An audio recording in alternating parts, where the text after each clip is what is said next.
안녕하세요, 마루. 아일린입니다. 우리가 지난주에 아름다운 봄이라서 꽃 이야기를 했었잖아요. 그래서 이번에는 꽃을 여러분들께 보여주고 싶어서 자연에 나와서 책 읽기를 하려고 합니다. 새 소리도 들리시죠? 정말 아름다운 날입니다. 오늘은 10장, 오늘은 8장입니다. 8장이군요. 일상 속의 용서라는 장을 읽어볼 텐데요. 도입부를 먼저 제가 읽기 시작할게요.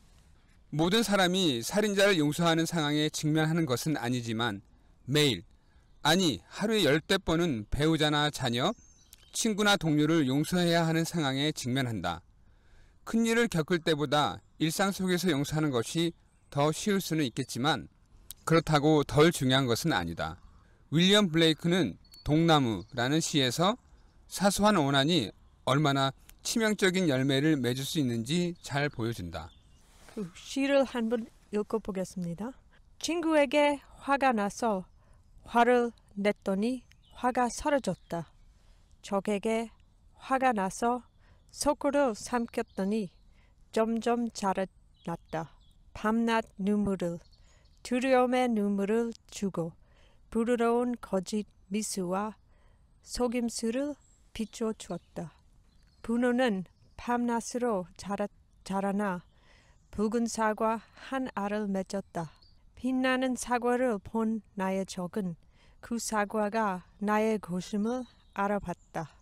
밤이 북극성을 거리자 적은 내 들에 들어와 사과를 훔쳤고 아침에 빨갛을 때 나무 밑에 쓰러진 적을 보고 나는 기뻐했다.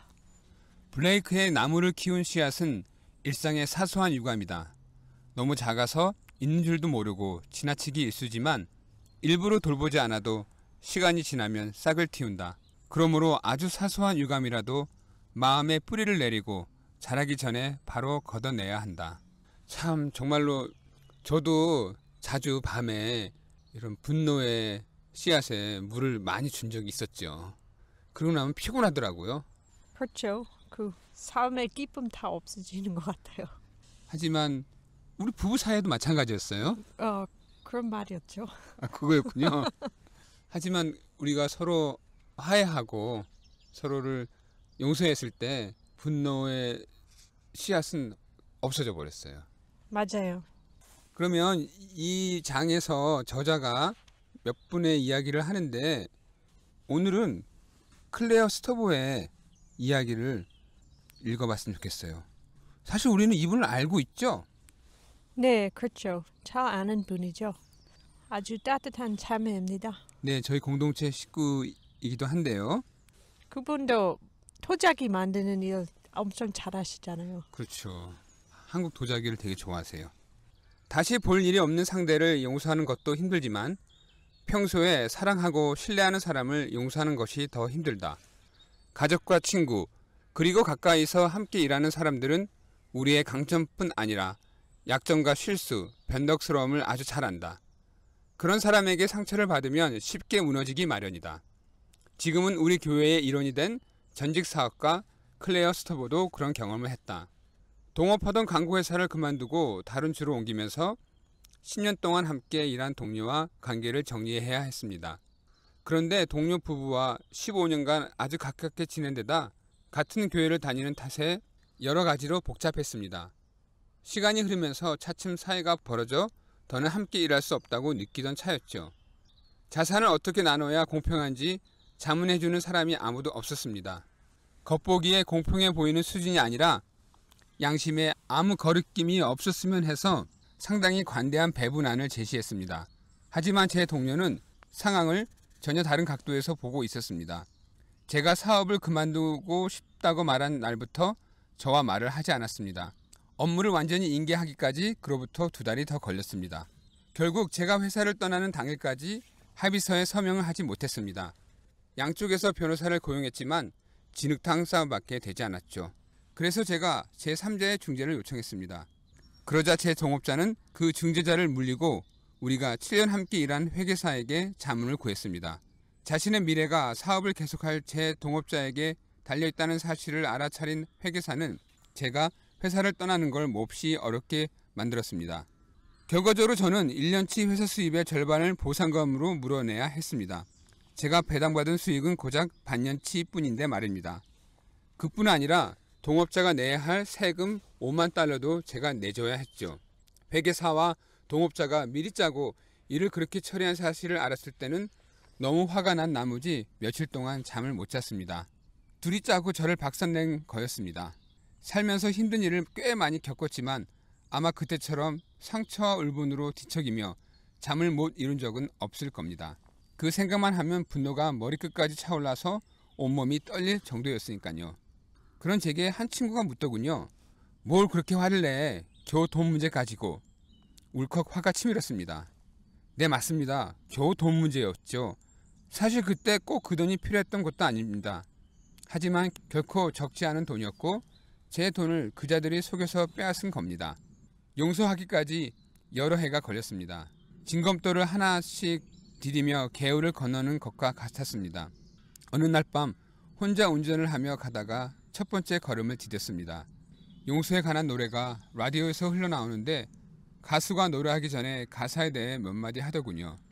우리가 상처를 얼마나 애지중지하며 찬장에 보관했다가 수시로 꺼내서 들여다보고 만지작거리는지, 우리가 얼마나 자기 연민을 정성스럽게 돌보는지 관해서요. 마지막 가사가 좀 뜻밖이었습니다. 우리는 흔히 자기에게 상처 준 사람을 가두었다고 생각하는데 감옥에 갇힌 사람의 얼굴을 자세히 들여다보면 사실은 자기 얼굴이라고 했습니다. 마음을 가만히 들여다보다가 동업자가 저를 비방한 것보다 돈을 놓고 저를 속인 것에 제가 더 큰 상처를 받았다는 사실을 깨달았을 때 두 번째 걸음을 옮길 수 있었습니다. 세 번째 걸음은 1년 뒤 새로운 곳에서 새로운 삶을 시작할 즈음에 내딛었습니다. 옛날 동업자를 잘 아는 친구와 이야기를 나누고 있었죠. 너 그 친구 용서했어? 라고 묻더군요. 전 별 생각 없이 당연하지 대꾸했습니다. 그런데 그 친구는 그 대답으로 만족이 되지 않았던지 더 깊이 따지고 들었습니다. 그러면서 우리 두 사람의 앞날을 위해 용서가 아주 중요하다고 했습니다. 그래서 제가 물었습니다. 그러면 용서는 어떻게 이루어지는데? 친구는 용서를 선물로 묘사했습니다. 우리가 용서하려고 하는 만큼 용서할 수 있지만 궁극적으로 용서가 우리에게 주어져야 한다고 했습니다.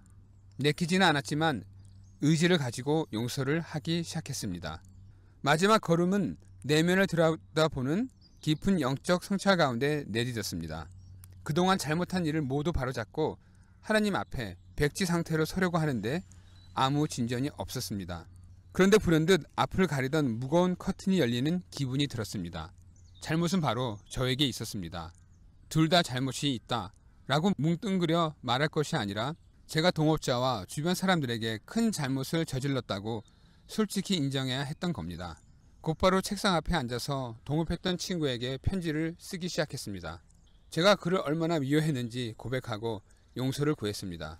편지를 보내고 얼마나 홀가분 했는지 모릅니다.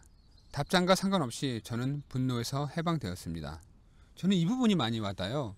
모든 잘못을 인정하고 고백하고 용서를 구하는 것. 사실 상대가 되게 미울 때가 많잖아요. 근데 정말 화해를 하려고 찾아가면은 그 사람이 나한테 잘못한 거, 상처 주는 거 일일이 꼬치꼬치 따지는 것보다 그래 내가 잘못한 거 용서하고 내 마음 먼저 편해지고 그럴 때 화해가 시작되는 것 같더라고요. 그 맞죠. 그 상대방이만 용서 빌어야 되는 거 아니고 나도 실수하고 그 사람한테도 상처 줄 수 있었잖아요. 그래서 용서 구하는 게 참 중요한 것 같아요.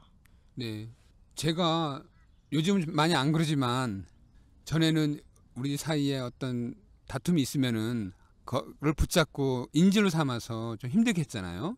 그렇죠. 그럴 때 있었죠. 인정하는구나. 그런데 그때 또 여보가 도와줬잖아요. 기다려주기도 했지만은 그 부분을 우리가 솔직하게 열어놓고 얘기할 수 있게 잘못하고 있는 부분을 때로는 주변에 나이가 많으시고 우리가 신뢰하는 분한테 가서 상담을 하기도 하고. 맞아요. 그렇죠.